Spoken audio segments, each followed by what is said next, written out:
एकच शब्द बाहेर पडला आमच्या, कुछ तो गडबड आहे. एकनाथ शिंदे यांना 56 जागा कोणत्या भरोशावर मिळत आहेत? अजित पवारांना 40च्या वर जागा मिळत आहेत. आणि असं काय देवेंद्र फडणवीस, मोदी आणि शहानी दिवे लावले इथे की त्यांना 120च्या वर जागा मिळत आहेत? महाराष्ट्रातलं वातावरण आणि महाराष्ट्राचा कल ज्या पद्धतीने होता, आम्ही फिरलोय, आम्ही ग्राउंडला होतो, जमिनीवर होतो. हा निकाल, लोकशाहीचा कौल मानण्याची जी प्रथा परंपरा यापूर्वी आम्ही पाळलेली आहे, की लोकशाहीचा हा कौल आहे, आम्ही मानतो. पण हा कौल कसा मानावा हा या राज्याच्या जनतेलाही प्रश्न पडला असेल. शरद पवार साहेबांनी या महाराष्ट्रात तुफान उभं केलं होतं, बरं का. तुम्ही त्यांना 10 जागाही द्यायला तयार नाही. ते असं शक्य आहे का या महाराष्ट्रामध्ये? ही काय गडबड आहे हे आता सगळ्यांना कळेल. पण आम्ही हा निकाल जरी आला असला, हा निकाल जनतेचा कौल असं मानायला आम्ही तयार नाही. जनतेचा कौल हा नव्हता. 100% मी सांगतो, जय पराजय हे होत असतात निवडणुकीमध्ये. जय पराजय, हार जीत लोकशाहीमध्ये हे होत असतं. आणि त्याच्याविषयी आम्हाला काही म्हणायचं नाही. पण जे निकाल लावून घेतलेले आहेत, त्या लावून घेतलेल्या निकालावर माझ्यासारख्या लोकशाही मानणाऱ्या माणसाचाही विश्वास असू शकत नाही.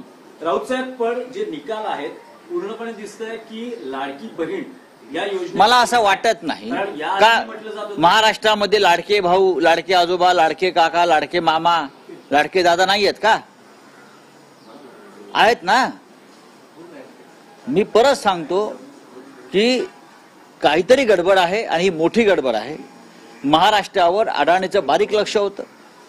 विशेषतः काल अडाणीचा अटक वॉरंट निघाल्यानंतर अशा प्रकारचे निकाल येतील का अशी आमच्या मनात शंका होती.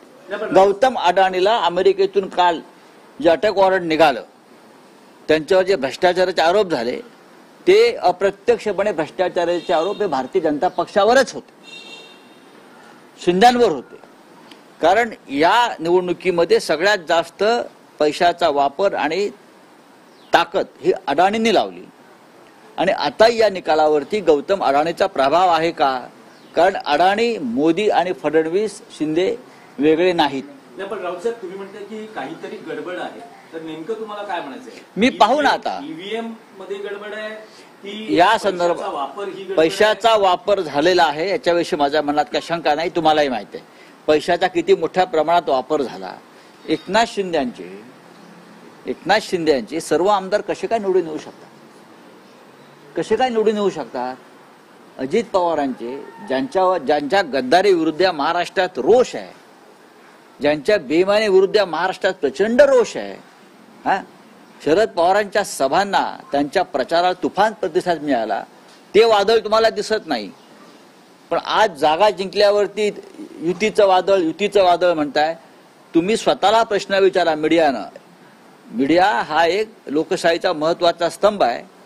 त्यांनी हा प्रश्न स्वतःला विचारावा, गडबड आहे की नाही. पण राऊत साहेब, तुम्ही लोकसभा निवडणुकांचे निकाल मानले तर मग आम्ही लोकसभेचे निकालही मानले नाहीत. सॉरी, लोकसभेच्या निकालाचही गडबड झाली असं आम्ही मानतो. नाहीतर नरेंद्र मोदींचा पराभव नक्की झालेला होता. पण महाराष्ट्रात जे निकाल लागले तेही आम्ही, आमच्या अनेक जागा ह्या लोकांनी चोरल्या, हे आम्ही वारंवार म्हणालो. तुम्ही माझ्या तोंडी काय घालू नका. आम्ही अत्यंत संघर्ष करून विजय मिळवला. ह्या वेळेला खूप मोठं कारस्थान या निकालामागे मला दिसतंय. आणि 100% हा निकाल लावून घेतलेला निकाल आहे, जनतेला दिलेला कौल नाही. पुढे काय पाहू ना आता, अजून थोडा वेळ आहे आम्हाला.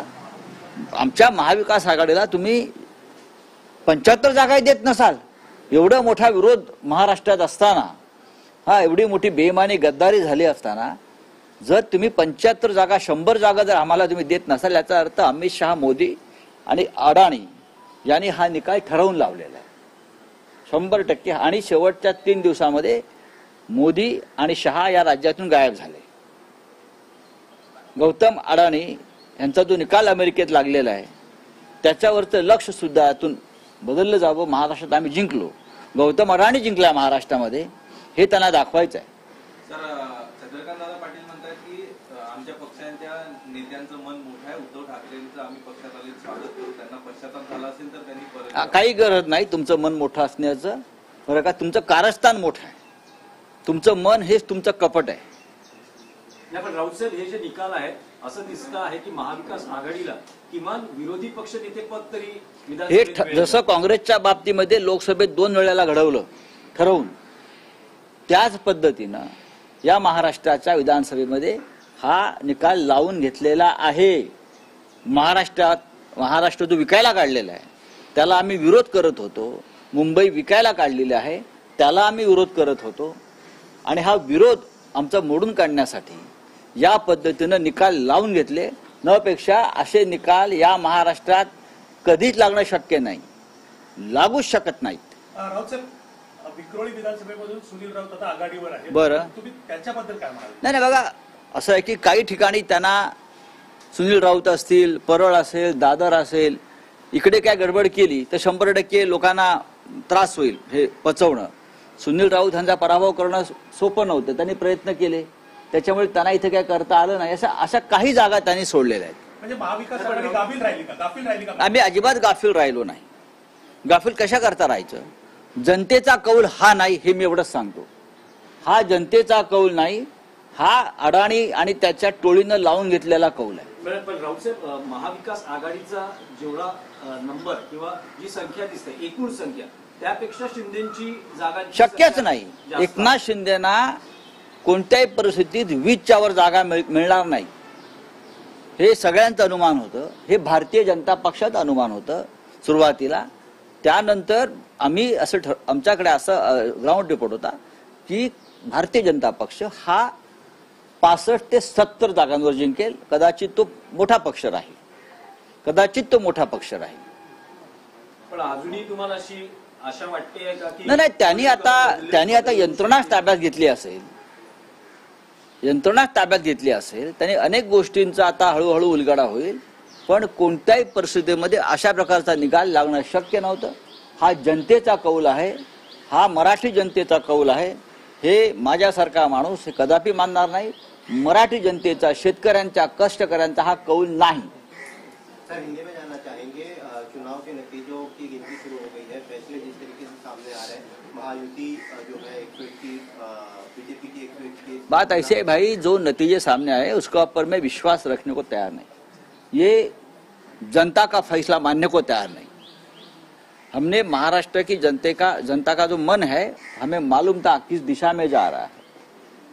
लेकिन 2 दिन पहले गौतम अडानी के खिलाफ एक वारंट निकला, अरेस्ट वारंट. बहुत बड़ा भ्रष्टाचार का आरोप हो गया, ब्राइब का केस है, रिश्वत का केस है 2000 करोड़ का. उसमें भारतीय जनता पार्टी की पूरी पोल खोल गई. गौतम अडानी, बीजेपी, मोदी जी, शाह जी और फडणवीस, शिंदे, ये एक है. और उसका ऊपर से ध्यान हटाने के लिए ये पूरा एक कपट कारस्थान हो गया है और उसकी तैयारी पहले से चल रही थी.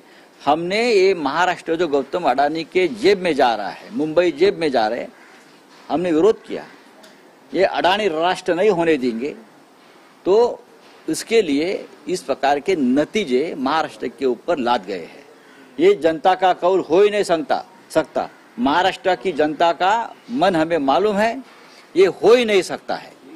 राउत साहब, दिख रहा है कि लाडली बहन जो सरकार, अरे लाडले भाई, यहाँ लाडले भाई है, लाडले नाना जी है, लाडले दादाजी है, सब कुछ लाडले है ना यहाँ. हमको मालूम है क्या है ये.